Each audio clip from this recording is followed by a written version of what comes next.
Hello കൂട്ടുകാരെ, എൻ്റെ പുതിയൊരു വീഡിയോയിലേക്ക് സ്വാഗതം. കള്ളനും പോലീസും എന്ന യൂട്യൂബ് ചാനലിലേക്ക് സ്വാഗതം. അപ്പോൾ ഇന്ന് ഞാൻ സിനിമ കണ്ടേ, നമ്മുടെ പൃഥ്വിരാജിൻ്റെ പുതിയതായിട്ട് ഇറങ്ങിയ ഒരു സിനിമ ഉണ്ടല്ലോ, ആടുജീവിതം. അപ്പോൾ ആടുജീവിതം എന്ന് പറയുന്ന സിനിമ കണ്ടായിരുന്നു. അപ്പോൾ ഇതുപോലെ ഒരു ഗൾഫിൽ സൗദി മരുഭൂമിയിൽ പെട്ടുപോകുന്ന ഒരു പ്രവാസിയുടെ ജീവിതകഥയാണ്. അത് നേരത്തെ നടന്നിട്ടുള്ള നജീബ് എന്ന് പറയുന്ന ഒരു ആളുടെ കഥയായിരുന്നു. അപ്പോൾ ആ ഒരു സിനിമ കണ്ടപ്പോൾ എനിക്ക് ഓർമ്മ വന്നത്, ഞാനിതുപോലെ 10 വർഷം മുമ്പ് ഒരു ഗൾഫിലെ ഒരു ആട്ടുംകൂട്ടിൽ ഒരു 1.5 വർഷത്തോളം ജോലി ചെയ്തിട്ടുണ്ട്. അത് പക്ഷേ ഇത്രത്തോളം കഷ്ടപ്പാടൊന്നും അതിനില്ലായിരുന്നു. അതായത് സംഭവം ഏകദേശം സെയിമൊക്കെ തന്നെ. അതായത് ഈ വെള്ളം കുടിക്കുന്നതിനൊന്നും ഇത് പറയത്തില്ല, പക്ഷേ സെയിം കഥ തന്നെയാണ്. കഥയെന്ന് പറഞ്ഞാൽ എനിക്ക് ഒരുപാട് അടിയൊക്കെ കൊണ്ടുവരുന്നുണ്ട്. അടിയെന്ന് പറഞ്ഞാൽ തലക്കടിയും കാലിനടിയും അങ്ങനെ ഓരോരോ. അവിടെ പിന്നെ ഈ ഒരു വീടായിരുന്നു എനിക്ക്. അപ്പോൾ അവിടുന്ന് അടിയൊക്കെ കിട്ടിയിട്ടുണ്ട്. അവരുടെ സോക്കേടെന്ന് പറഞ്ഞാൽ ആട്ടുപണി മാത്രമല്ല, വേറെ ചില സോക്കേടും ഉണ്ടായിരുന്നു അവർക്ക്. മറ്റേ ചില ലേഡീസിന് ചില സോക്കേടുണ്ട്.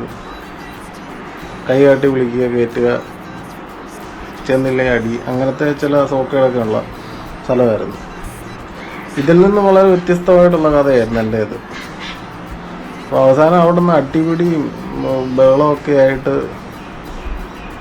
എല്ലാ സംഭവവും നടന്നു, കൊല വരെ നടന്നു. അത് കഴിഞ്ഞിട്ടാണ് ഞാൻ പോകുന്നത്. കേസൊന്നും ഇവിടെ പോയി എന്നൊന്നും എനിക്കറിയത്തില്ല. എന്നുവെച്ചാൽ അവർ മാപ്പാക്കി വിട്ട് കഴിഞ്ഞാൽ പിന്നെ കേസൊന്നും ഇല്ലാത്തൊരു സിറ്റുവേഷനാണ്.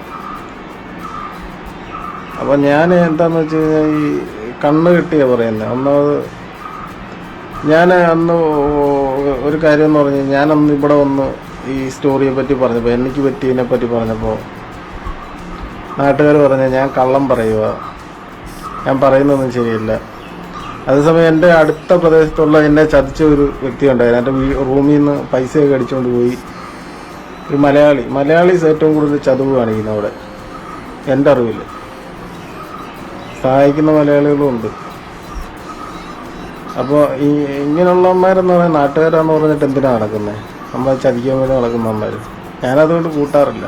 എന്നെ ഏറ്റവും കൂടുതൽ സഹായിച്ചിട്ടുള്ള ബംഗ്ലാദേശികളും പാകിസ്ഥാനികളും ഒക്കെയാണ്. മലയാളികൾ ചെയ്തിട്ടുള്ളതെന്ന് പറഞ്ഞാൽ വിശ്വസിച്ച് റൂമിൽ കയറ്റാൻ കൊള്ളുകയില്ല ഒരെണ്ണത്തിന്. ഇതെനിക്ക് തന്നെ അറിയാം, ഞാനും ഒരു മലയാളിയാണ്.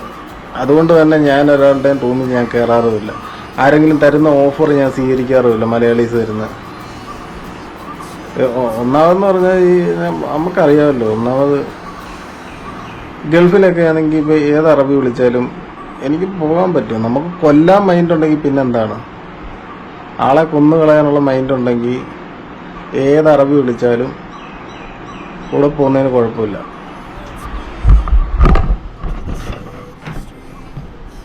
അതായത് ജീവിക്കാനുള്ള അനുഭവപാഠമോ കാര്യങ്ങളോ ഒന്നും വേണ്ട.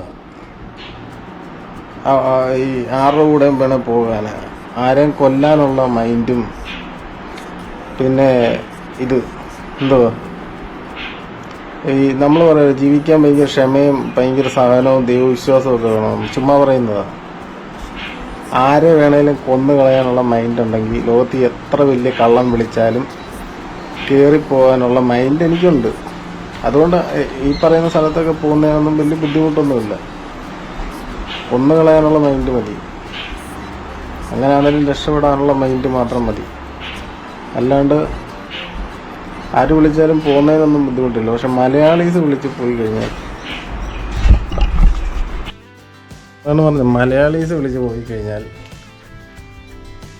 അത് പറ്റുന്നതെന്ന് പറഞ്ഞു കഴിഞ്ഞാൽ എൻ്റെ കൂട്ടുള്ള മൈൻഡുള്ളവന്മാരായിരിക്കുമല്ലോ അമ്മമാരും നമ്മളെയും കൊന്നു കളയാനൊക്കെ നോക്കുകയുള്ളൂ, ഓട്ടിച്ചുകൊണ്ട് പോകാനോ ഇതിനൊക്കെ.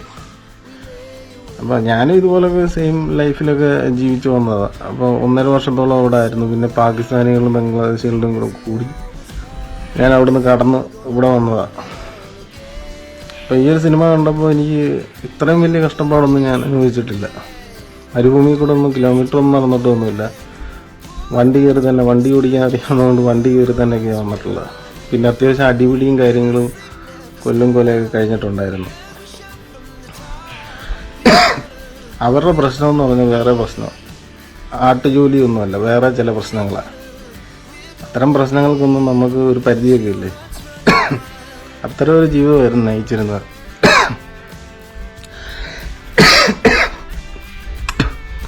ഒരു പകുതി ആട് ജീവിതം എന്നൊക്കെ തന്നെ പറയേണ്ടി വരും. തലയ്ക്കൊക്കെ ഒരു സൈഡിലൊക്കെ അടി കിട്ടിയിട്ടുണ്ട്. നമുക്ക് ലോകത്തിൽ എവിടെ വേണേലും പോയി ജീവിക്കാം. പക്ഷേ വലിയ അനുഭവപാഠമൊന്നും വേണ്ട. പക്ഷെ എല്ലാവരും പറയും ക്ഷമയും ബുദ്ധിയൊക്കെ വേണ്ട സ്ഥലമെന്ന് പറഞ്ഞാൽ അത് ഇന്ത്യ തന്നെയാണ്. ഇവിടെ അതില്ലെങ്കിൽ പെടും ഈ ഒരു രാജ്യത്ത്. അവിടെ ക്ഷമയും ബുദ്ധിയൊന്നും വേണ്ട, ഒന്ന് ജീവിക്കാനുള്ള മൈൻഡ് മതി. അതുണ്ടെങ്കിൽ ആരുടെ കൂടെ വേണേലും പോകാം. അതായത് നമ്മളെ ചൂഷണം ചെയ്യാതെ പെടാതിരിക്കാൻ വേണ്ടി നമ്മൾ പരമാവധി ശ്രദ്ധിക്കുക. അവിടെ കുറച്ച് മലയാളീസ് ഉണ്ടായിരുന്നു. അവന്മാർ എൻ്റെ റൂമിൽ നിന്ന് കുറച്ച് പൈസയൊക്കെ അടിച്ചുകൊണ്ട് പോയത്. അവസാനം മലയാളീസ് തന്നെ രക്ഷിച്ചു. റിയാദിലുള്ളത് കുറച്ച് ബംഗ്ലാദേശികൾ വണ്ടി കയറ്റി വിട്ടാൽ ഞാൻ റിയാദിൽ വന്ന്, എന്നിട്ട് അവിടുന്ന് വിമാനത്തിൽ കയറി ഞാൻ ഇന്ത്യ വരുമായിരുന്നു. അവിടുന്ന് കുറച്ച് മലയാളീസൊക്കെ സഹായിക്കുകയൊക്കെ ചെയ്തു.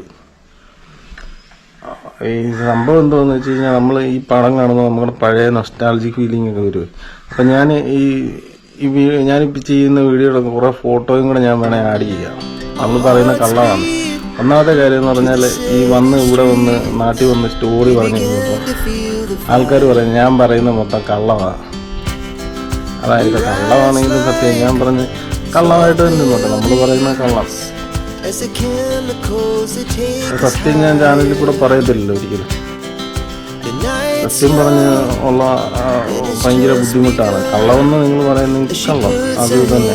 പിന്നെ ഇതിൻ്റെ കുറച്ച് ഫോട്ടോസ് എൻ്റെ കയ്യിലുണ്ട്, അത് ഞാൻ ഈ വീഡിയോയിൻ്റെ കൂടെ ആഡ് ചെയ്യും. ഓക്കെ, കള്ളം പറയുമ്പോൾ കള്ളം പറയുന്നവർക്ക് കള്ളൻ്റെ ചിഹ്നമൊക്കെ വെച്ച് വേണം പറയാം. ഓക്കെ, അപ്പോൾ എൻ്റെ വീഡിയോ കാണുന്ന ആളുകൾ ചാനൽ കൂടി താങ്ക് യു.